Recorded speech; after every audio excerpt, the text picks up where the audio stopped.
Hello and welcome. I'm Sima Kataoka and you are watching NewsX World. Let's take a look at some of the top stories. President Donald Trump is open to a trilateral summit in Alaska with Russian President Vladimir Putin and Ukrainian President Volodymyr Zelensky. According to White House official, the White House is currently planning a bilateral meeting with Putin at his request.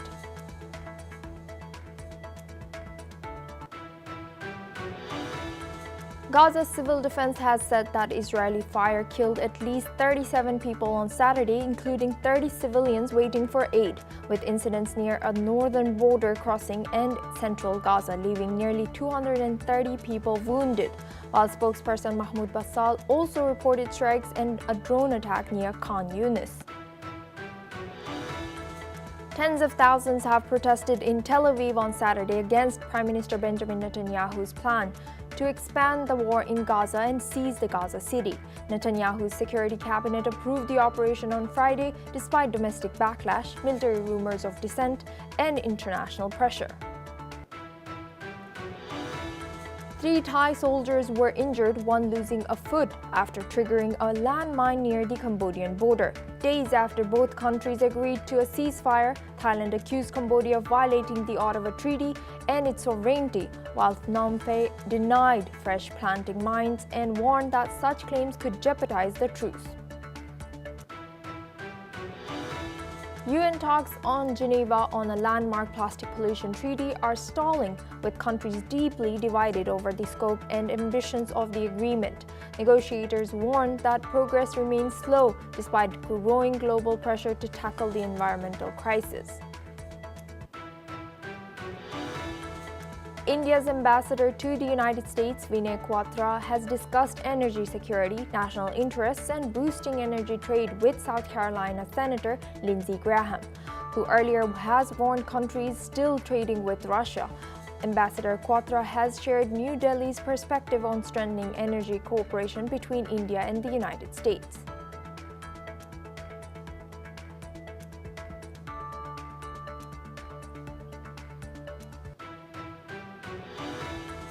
Liu Jianchao, a senior Chinese diplomat and potential future foreign minister, has been taken away for questioning after returning to Beijing in late July from an overseas trip, according to media reports. China's State Council Information Office and the CCP's International Liaison Department has not commented on this yet. The wildfire in France's Aude prefecture, burning since Tuesday, is still not under control. As regional fire chief warned, it is one of France's largest fires since 1949 and will likely not be under control until late Sunday local time.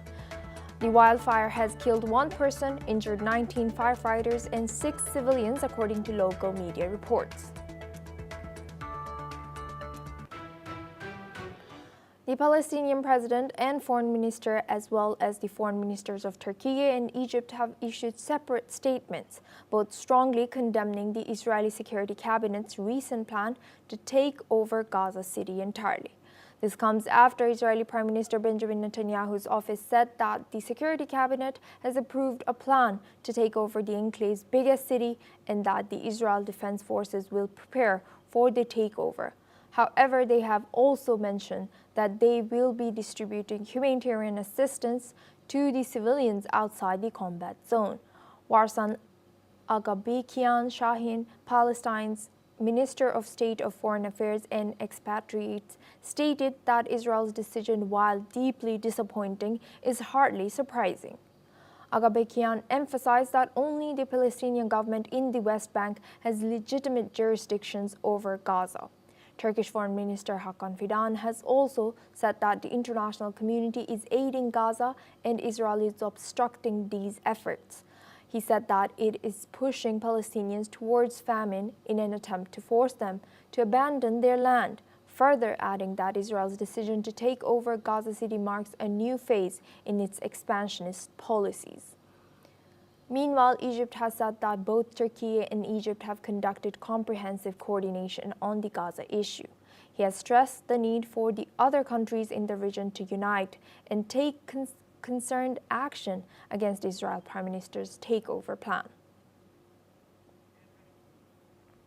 Now for this discussion, we are joined by Professor Gilad Hushberger.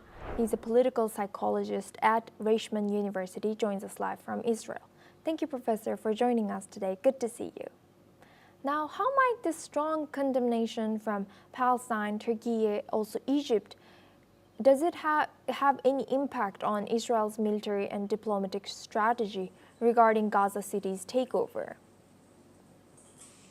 I think the first question that we need to ask is what exactly are the intents of Prime Minister Netanyahu?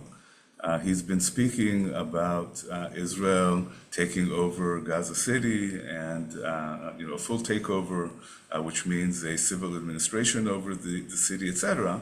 But I have to say that I'm somewhat skeptical, and I'm not sure that this is what's going to happen. I do anticipate that there will be some kind of military maneuver in that direction.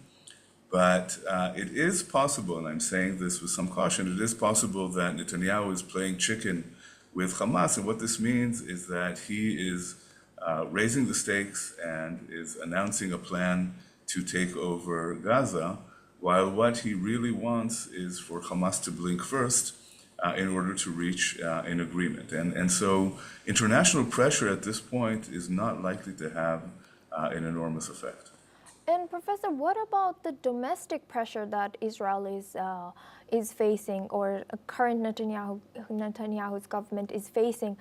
We hear about the protests taking in Tel Aviv, and also maybe spat over the disagreement over this between military and the Netanyahu.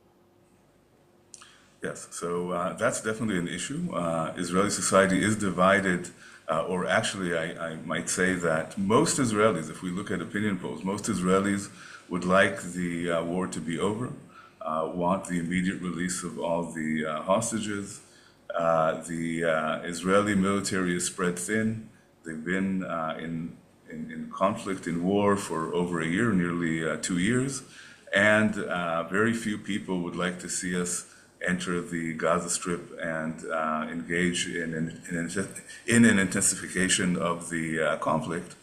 But the demonstrations at this point are large, but they're not the same as they were before October 7th during the judicial overhaul. So the amount of pressure on Netanyahu is high, but he's been able to withstand even more pressure in the past, so it's not likely that that pressure will change his plans.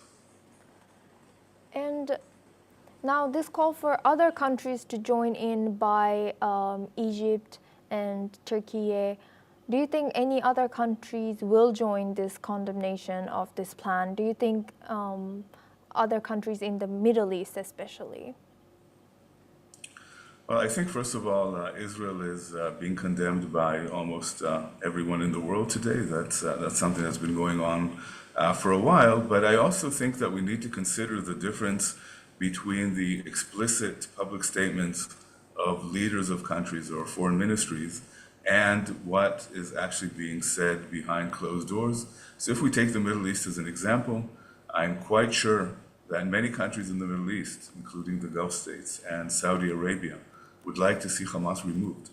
These are countries that cannot express that sentiment out loud in public because of their own public that is more supportive of, some of it is more supportive of Hamas. But behind closed doors, they certainly would like to see Hamas removed. So very often the condemnation that we hear in public is not actually what these leaders feel and think. Thank you, Professor, for joining us today and sharing that insight. Now we move on to our next news. There are massive protests in London, Chile, and Tel Aviv in support of Gaza. People in London are protesting the country's decision to ban the Palestine Action Group. As a result, the London police have detained more than 466 people who were protesting. Hundreds of people gathered at Parliament Square in London denouncing Israel's war on Gaza. Meanwhile, demonstrators are marching in Chile in a rally called Empty Pots, which is a pro-Palestine rally. The people are marching through Santiago against Gaza's hunger crisis. People were seen carrying Palestinian flags, banners saying "Stop the genocide" and "Chile do not remain silent." There are also hundreds of people who have taken to the streets in Tel Aviv against the escalation of war in Gaza after what Israeli Prime Minister Benjamin Netanyahu announced the complete takeover of Gaza entirely. The protesters are demanding the release of hostages and an end to the war. Now we go back to our guest discussion with Professor Gilad Hushberger. He's a political psychologist at Reichman University. Thank you, Professor, for staying with us. Now looking at these protests, thank you. Now looking at these protests, where does can there be any border between freedom of speech and commenting or condemning and calls for these kind of issues that are highly sensitive? I think that's an excellent question, and I think we need to understand the nature of these protests and where they are completely legitimate and where perhaps they are somewhat problematic. So, of course, freedom of speech is important, and it's completely legitimate to protest the actions and policies of the Israeli government. But what we need to also understand is that these protests are not spontaneous. They are orchestrated by several powerful actors, Qatar being the first and most important culprit of who is organizing these protests. And part of the reason that Qatar is so invested in these protests is in order to smear the name of Israel, not just Israeli policies, not just the current government, but Israel as a whole. And this is why we're seeing many of the protests and the level of organization that we see today. Professor, when you say Qatar is organizing these, where is this claim coming from? Do you have any sources? Yes, actually, I am part of a research group that's called T-Politography. And what we do is we monitor over 12,000 different indicators pertaining to the Israeli-Palestinian conflict. And we have several different experts on different topics working with us. And one of the experts is an expert on Qatar, and she monitors the speeches, the statements, the influencers that Qatar is sending out into the world to advance their agenda. And it's very clear when you look at the data coming out of Qatar that Qatar has an agenda when it comes to the Israeli-Palestinian conflict, and that it's using its money and influence not as a fair broker in negotiations between Israel and Hamas, as many people think, but actually to advance its goal to turn Israel into a pariah state. So this is the important distinction between legitimate protests that I completely support, but we also have to keep in mind the powers behind the scene. And Professor, when now that you've mentioned Qatar, I would like to build up on that. What is Qatar's motive? Why is Qatar trying or is influencing these kind of protests abroad against Israel? Well, it's important to understand that there are several different axes of force in the Middle East. We have, for example, Iran as the leader of the Shiite axis, and Qatar and Turkey as well are leaders of the Muslim Brotherhood. This is the Sunni axis, and it's an extreme axis. It's different than the moderate Sunni countries such as the Gulf states and Saudi Arabia and Egypt and Jordan. The more extreme Sunni axis would like to see, first of all, Israel obliterated, and would also like to see its influence increase around the world. And Qatar is definitely using its money and influence, from sending billions and billions of dollars to U.S. universities. One should ask, why is a small country in the Middle East investing so much money in higher education in the United States? And the answer is because they are buying influence. And they're buying influence because they have an agenda. And part of their agenda is Israel. It's not their only agenda. Thank you very much, Professor Gilad Hushberger, for always joining us and sharing your insight all the way from Israel. Now we move on to our next news. European leaders are stepping up for calls for pressure on Russia ahead of the planned Trump-Putin summit in Alaska. They insist Ukraine's future cannot be decided without Kyiv at the table.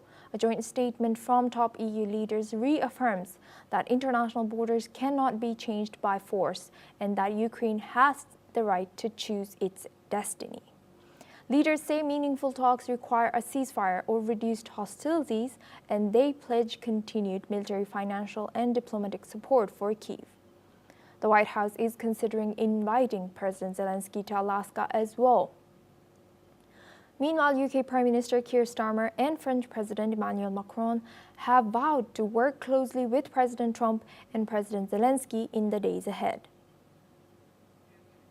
Now we're joined by Professor Vasilin Popovsky. He's a professor and vice dean at Jindal Global Law School. Thank you, Professor, for joining us today. Good to see you. Now, how might European leaders' insistence on Ukraine's involvement in peace talks impact the potential outcome of Trump-Putin summit? Well, it's very important to Ukraine to be on the table of any negotiation that concern Ukraine. That's the normal way ahead. So the first pronouncement of Donald Trump about some discussions about territories together with Putin are absolutely nonsense, useless. If the meeting in Alaska go without Ukraine, it will be a photo opportunity of two narcissists, big ego people like Putin and Trump, who just want to shake hands and be on the photo of the first page in the news. But nothing of that meeting can happen unless Ukraine is involved in that. So very clearly, as you said, Asuma, all European leaders, the European Commission, but also other governments, Canada, Australia, and so on, express very clearly that the territory cannot be discussed without Ukraine. Such a meeting will look like the meeting of Chamberlain and Hitler in 1938 in Munich without Czechoslovakia. And well, we know what happened after that. So a meeting in Alaska can prolong the war, not stop the war. And it is exactly the opposite of what Donald Trump wanted with his ultimatum. So we see a continuation of some erratic, incompetent policies coming from United States administration, but obviously the European governments all together unitedly try to make any sense of such development. Yes, and Professor, now you have given us all the reasons why he should be invited and why he should be the one deciding the future for Ukraine. Do you think that U.S. will end up inviting Ukraine to the table? Possible, by the way. Trump is changing his mind every day. So by Friday, there are still plenty of time. There are 5 days. Anything can happen in the next 5 days. And he's a zigzag player. He tries to please everybody on one side and the other side. So let's see. But as I said, unless Ukraine is on the table, no serious discussion can happen. And if they meet without Ukraine, that will be a useless, unnecessary meeting, a photo opportunity for two of them. The two criminals, by the way, both of them, Trump is a convicted criminal 34 times by independent jury anonymously. And Vladimir Putin is another indicted criminal for the worst crimes of aggression, crime of humanity, genocide, and he's indicted by the international. So a meeting of two criminals in Alaska to make a good photo together is everything that we can expect from Alaska on Friday, unless things change by that time. And Professor, you've all mentioned some things in your first answer that if they meet without Ukrainian president, then it might prolong the war instead. Can you build a little bit on why do you think so? Yes, obviously, because Vladimir Putin will see that meeting as a legitimation of what he does in Ukraine. And he's desperate to get something like that. That's why he's happy to fly to Alaska in a kind of a symbolic place to go. Alaska used to be a Russian territory back in the 19th century. So if the meeting is without Ukraine, that will be a victory for Putin, but kind of a victory which he will obviously expose in his manipulative media and propaganda. And it will prolong the war exactly because there is no pressure on Russia to agree on any ceasefire. And Russia will continue killing civilians in Ukrainian city. So unless there is a sanction, that's exactly what Donald Trump promised with the ultimatum, which expired on 8th of August, to have more sanctions on Russia and to have secondary sanctions on countries that trade with Russia. If that doesn't happen, the war will continue for a long time. And Professor, like these kind of solution, whatever comes out of this upcoming meeting on Friday, do you think such solutions, if any solution is made without President Zelensky, do you think it can work long term?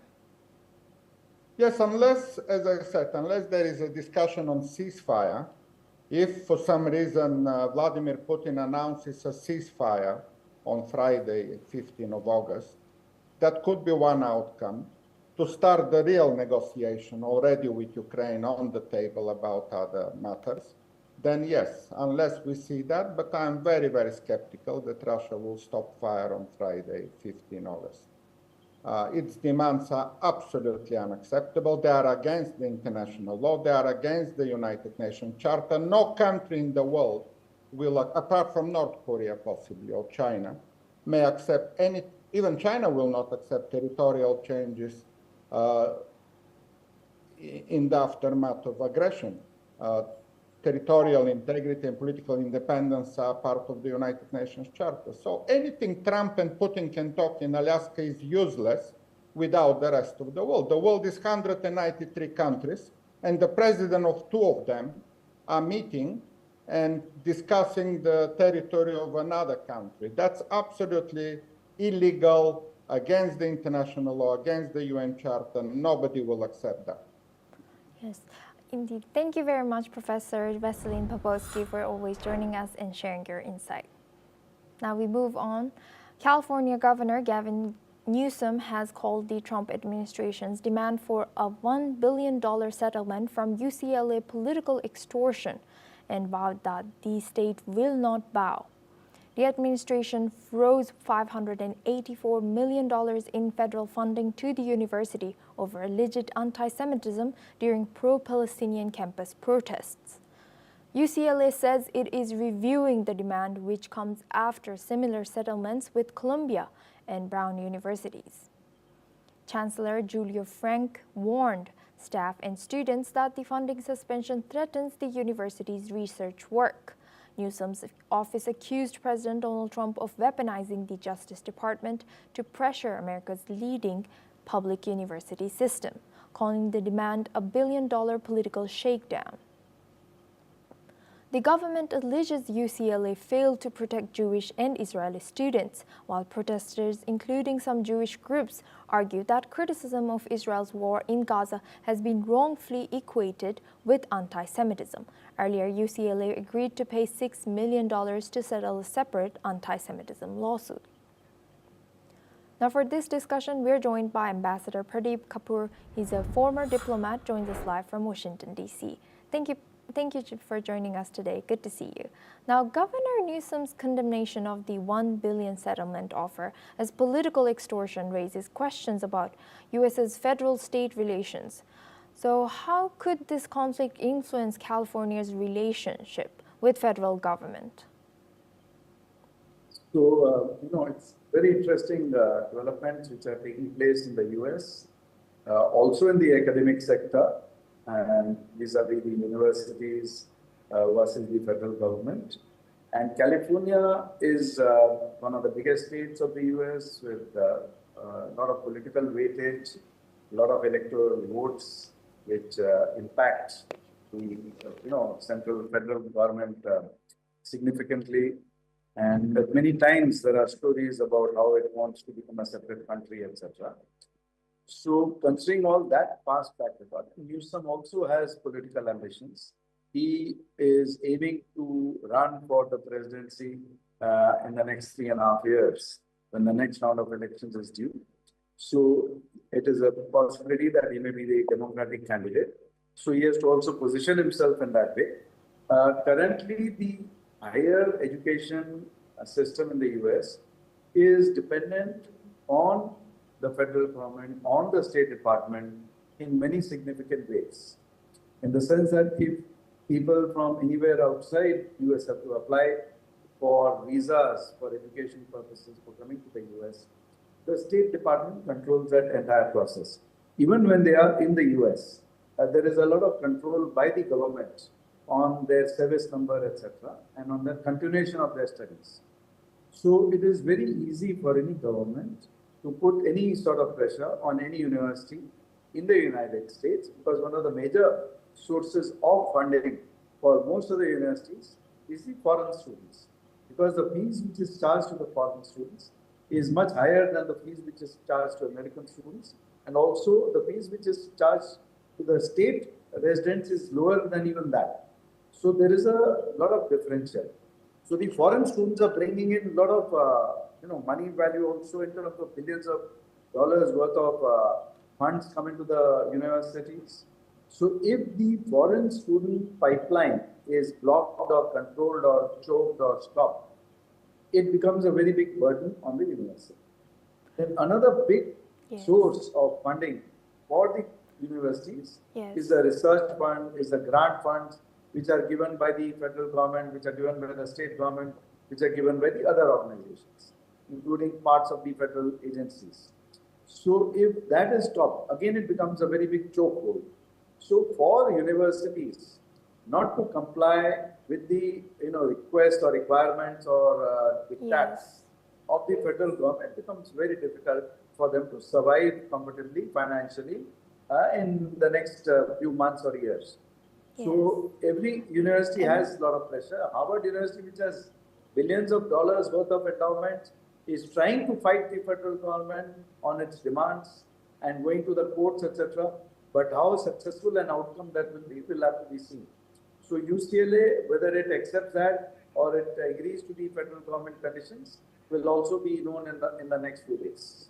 Thank you. Thank you, Ambassador, for sharing that insight. Please stay with us as we come back to you on our next news as well.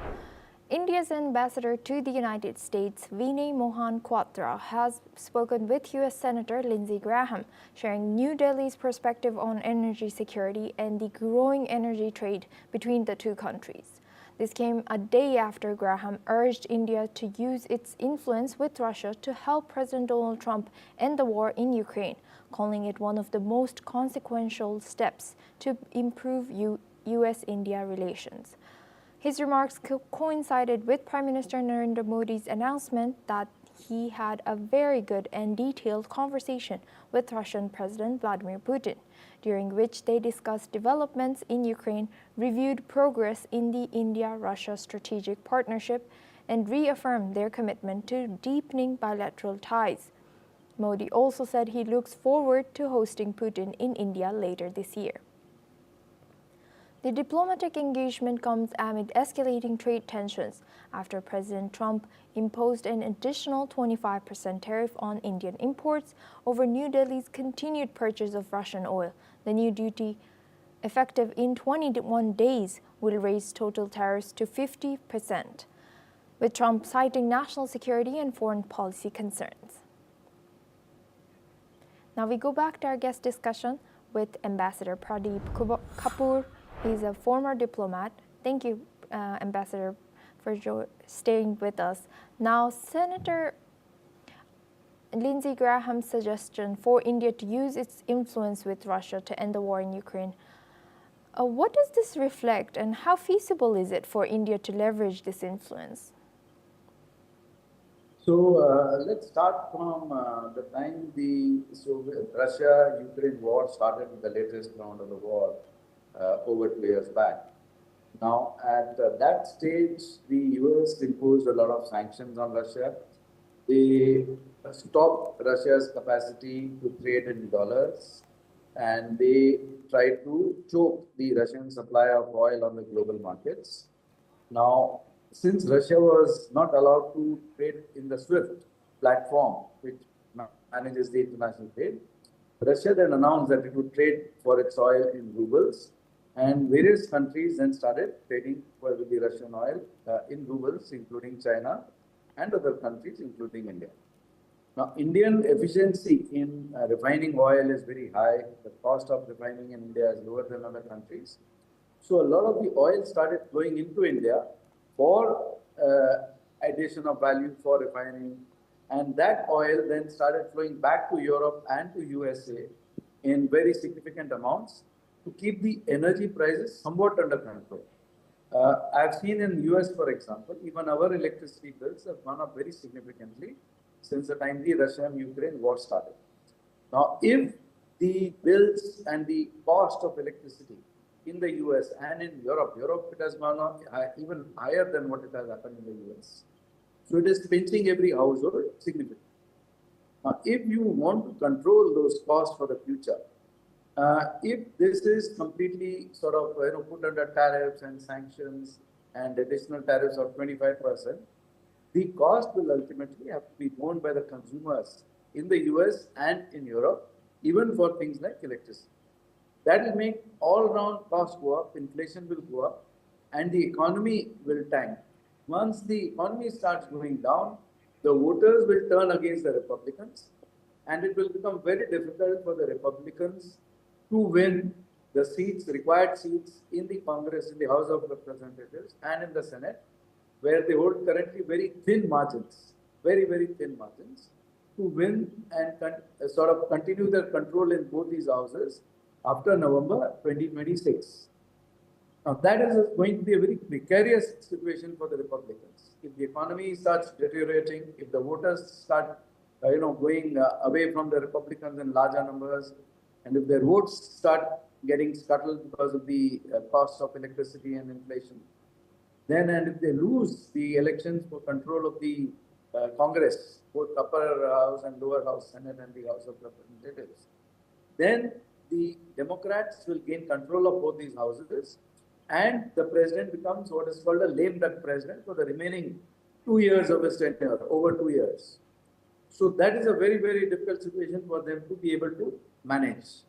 So they will have to see how to control the economy. Now, India is a very significant player, a very important player, because the economy will not go down so fast if the trade with India continues, if India helps them in manufacturing, if US helps India in technology, if US helps India in capital intensive areas. So there is a lot of mutual synergy. There is a lot of mutual benefits to India-US relations, India-US trade. Now, if it continues in the same way, and then the Russia-Ukraine war also does not stop, for the US economy to recover or to stabilize will be almost impossible. So for them to have a good relationship with India is very imperative, and to work with India towards trying to influence Russia is very, very important, because Indian relationship with Russia is very strong, and it has been going on in a very stable fashion for many decades, and it will continue to be so.